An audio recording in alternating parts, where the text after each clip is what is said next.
Stuart Tustin. I'm a fruit crops physiologist from Plant and Food Research in New Zealand. We had several talks at the Hort Association meeting, and there are a number of questions which we weren't able to address during the session because we ran out of time, and so we're having another go at these now, and let's see if we can help out and answer and give a bit more information. This relates to some of the information that we were talking about, changing the organic content of the soil and the carbon supply, and how that affects soil structure and soil supply of nitrogen from organic matter conversion by microbes. The examples that I was giving you were based on New Zealand soils, which are higher organic matter perhaps than what we see in Washington State.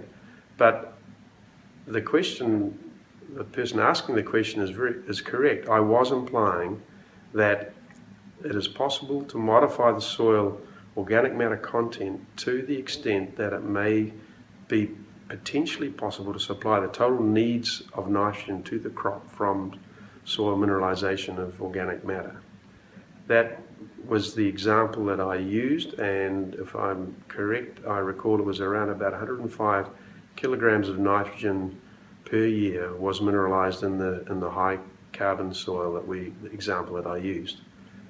And it was also part of that story was that in fact that carbon content of that soil had been achieved by some modification from management. It did involve organic production, it involved a bigger sward, and it involved some additional compost. But the organic matter content of that soil had been changed upwards by something like 50% above what its original status was.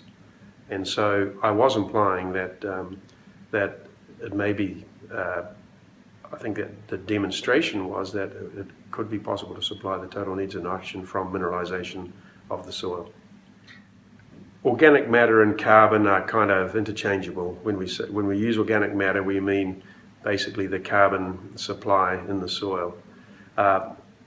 Carbon basically comes from vegetative material that is deposited on the orchard floor, and the most obvious things are the sward growing between the trees and the leaf litter and the pruning litter in an orchard. If that is all returned to the soil, it becomes eventually, through breakdown, becomes organic matter, so that becomes the carbon fraction of the soil.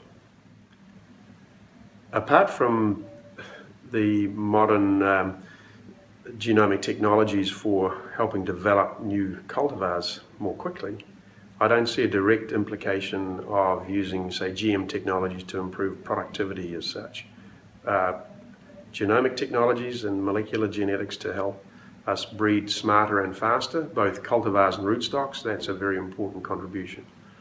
But to change the fundamental photosynthetic potential of plants, particularly C3 plants, which most of our broadleaf and tree crops are, I don't believe there is any space there to increase inherent productivity of the photosynthetic system, which is what the question is really angling at. I might add that there's an awful lot of opportunity to increase productivity by understanding the crop physiology and the biology of the crop better without having to actually depend upon some of these modern, GM type technologies. And for a fundamental process like photosynthesis, it's very unlikely that a modification of some part of the photosynthetic machinery would be possible to give us an increase. Breeders have tried for many years to breed crop plants with a higher photosynthetic efficiency. It's my understanding that that has been a spectacular failure, never been achieved. There have been a few claims, but debunked. We've been surprised that across a range of growth habits, type 2, type 3, type 4 plants, in the sort of apple growth habit classification, we've been very pleasantly surprised at how each of these responds positively to spur extinction. We have found just one or two cultivars which are somewhat intransigent particularly they respond well to the artificial spur extinction from a crop production point of view, but a key part of the whole process is its ability to generate very predictable and a very high proportion of return bloom. Our extremely biennial cultivars, and the one which we grow in New Zealand, which fits in this territory, is Pacific Rose, or Cy Rose is its kind of designated name. And I think probably the equivalent in the United States would be Honeycrisp. Those extremely biennial varieties, we have yet to find out how to use spur extinction effectively to overcome the very severe alternate bearing.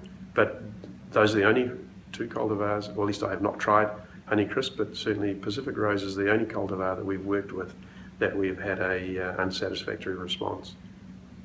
So it's good news.